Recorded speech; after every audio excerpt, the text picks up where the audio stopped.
bombastic side eye, criminal offensive side eye. Tapi bohong.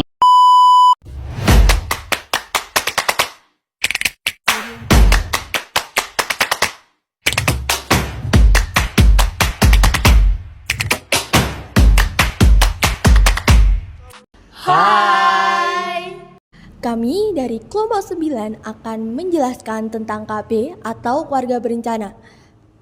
Perkenalkan, kami dari kelompok 9 yang beranggotakan Angelina Nadia Pratita, Muhammad Faisal Abiu, Safira Kaila Putri. Windy Yulia Rahmawati. Oke, langsung saja kita masuk ke pembahasan. Apa sih KB itu? Keluarga berencana atau KB adalah upaya untuk mewujudkan keluarga yang berkualitas melalui promosi, perlindungan dan bantuan dalam mewujudkan hak-hak reproduksi serta penyelenggaraan pelayanan, pengaturan dan dukungan yang diperlakukan untuk membentuk keluarga dengan usia kawin yang ideal, mengatur jumlah, jarak dan usia ideal melahirkan anak, mengatur kehamilan dan membina ketahanan serta kesejahteraan anak. Tujuan program keluarga berencana atau KB adalah untuk mengendalikan pertambahan jumlah penduduk, membatasi angka kelahiran, dan mengatur jarak kelahiran sehingga dapat menciptakan keluarga sehat sejahtera.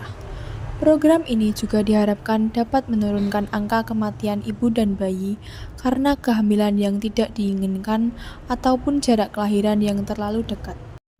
Apa sih yang dimaksud dengan alat kontrasepsi? Alat kontrasepsi adalah alat yang digunakan untuk mencegah atau menunda kehamilan. Alat ini bekerja untuk menghambat pertemuan sel sperma dan sel telur. Tujuan lain dari kontrasepsi adalah menghambat pematangan sel telur serta mencegah penularan penyakit menular seksual. jenis-jenis alat kontrasepsi KB. Yang pertama, kondom pria. Selain mencegah kehamilan, penggunaan kondom juga berguna untuk menurunkan resiko penyebaran penyakit menular seksual. Kondom pria bekerja dengan menghalangi sperma masuk ke vagina. Yang kedua, pil KB. Pil KB mengandung hormon progestin dan estrogen yang berperan mencegah terjadinya ovulasi. Yang ketiga, implan KB. Implan KB dapat mencegah kehamilan selama 3 tahun dengan cara mengeluarkan hormon progestin secara perlahan. Cara penggunaan implan KB sebagai kontrasepsi adalah dengan memasukkan alat ini ke dalam bawah kulit, umumnya di lengan bagian atas. Yang keempat ada suntik KB. Berdasarkan periode penggunaannya, suntik KB terbagi menjadi 2, yaitu 1 bulan dan 3 bulan. Kelebihan suntik KB sebagai alat kontrasepsi adalah penggunaannya lebih praktis dengan resiko kegagalan di bawah 1% jika digunakan dengan tepat. Yang kelima ada IUD. IUD atau yang dikenal juga dengan KB spiral adalah alat kontrasepsi wanita yang bisa bekerja selama 5-10 tahun. Alat berbentuk T ini memiliki 2 jenis, yaitu IUD hormonal dan IUD non-hormonal.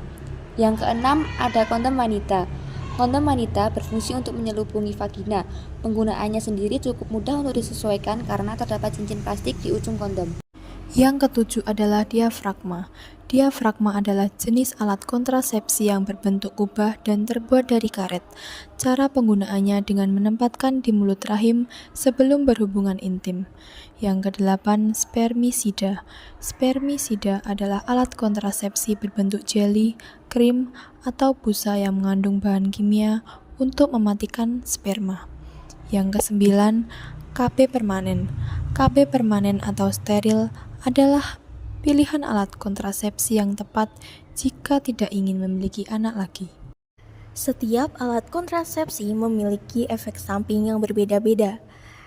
Efek samping dari pil KB yang pertama adalah mual, yang kedua ada sakit kepala, yang ketiga ada emosi naik turun, yang keempat peningkatan berat badan, yang kelima haid tidak teratur, dan yang keenam resiko penggumpalan darah. Yang kedua ada implan KB, memiliki efek samping yang pertama perubahan pola haid, yang kedua sakit kepala, yang ketiga tumbuh jerawat, yang keempat adalah emosi naik turun. Efek samping dari suntik KB yang pertama perubahan pola haid, yang kedua peningkatan berat badan, yang ketiga sakit, yang keempat lama untuk kembali subur setelah berhenti penggunaan suntik KB. Yang keempat, IUD menyebabkan menstruasi banyak lebih, kram pada perut, dapat terlepas atau bergeser. Yang kelima, diafragma, menyebabkan iritasi pada vagina, resiko infeksi saluran kemih, kurang nyaman saat penggunaan. Yang keenam, spermisida, menyebabkan risiko terkena HIV, iritasi pada alat kelamin, risiko infeksi saluran kemih. Yang ketujuh, KB permanen, menyebabkan nyeri atau pembengkakan fasea tindakan dan infeksi. Yang kedelapan, kondom, menyebabkan iritasi, alergi lateks terhadap dan risiko gagal jika digunakan tidak benar. Apa itu vasektomi? Vasektomi adalah prosedur operasi steril dengan cara memotong atau mengikat vas deferens, yaitu saluran di dalam skrotum yang berfungsi untuk mengeluarkan sperma melalui uretra pada penis. Pada dasarnya, vasektomi adalah prosedur kontrasepsi permanen pada pria yang tidak berkeinginan untuk memiliki anak lagi. Keunggulan vasektomi. Yang pertama, vasektomi adalah prosedur kontrasepsi yang memiliki tingkat keberhasilan hingga mencapai 99% untuk mencegah kehamilan, cenderung minim resiko dan efek samping. Yang kedua, tidak memengaruhi gairah dan kualitas hubungan seksual. Pria yang telah menjalani vasektomi tetap bisa mengalami ereksi, orgasme, dan ejakulasi. Vasektomi konvensional adalah prosedur pembedahan yang dilakukan dengan membuat sayatan pada dua area, yaitu bagian bawah penis dan bagian atas skrotum. Cara melakukan prosedur vasektomi konvensional adalah sebagai berikut. Yang pertama, membuat 1-2 sayatan kecil di sisi skrotum untuk menjangkau saluran sperma. Yang kedua, saluran sperma akan diikat atau dipotong untuk memutus jalur keluarnya sperma. Yang ketiga, menutup saluran menggunakan benang bedah. Vasektomi tanpa sayatan. Vasektomi tanpa sayatan merupakan prosedur minimal invasif yang dilakukan dengan cara menahan saluran vas deferens menggunakan penjepit kecil di bagian luar kulit skrotum. Cara melakukan prosedur vasektomi tanpa sayatan adalah sebagai berikut. Yang pertama, membuat lubang kecil pada kulit skrotum. Yang kedua, memasukkan alat penjepit khusus untuk mengeluarkan vas deferens. Yang ketiga, vas deferens diikat atau dipotong. Yang keempat, saluran ditutup menggunakan benang bedah. Yang kelima, memasukkan kembali vas deferens dalam skrotum. Nah, selain vasektomi memiliki keunggulan, vasektomi ternyata juga memiliki efek samping. Efek samping yang ditimbulkan dengan tindakan vasektomi yang pertama adalah hidrokel, yaitu terdapat kantung berisi cairan di sekitar testis yang menyebabkan pembengkakan pada skrotum. Yang kedua, hematoma atau penggumpalan darah dalam skrotum. Yang ketiga, testis terasa penuh dan tidak nyaman. Yang keempat, spermatokel, yaitu kista jinak yang terbentuk pada epididymis atau tabung yang menghubungkan testis dengan vas deferens. Yang kelima, infeksi pada luka bekas sayatan.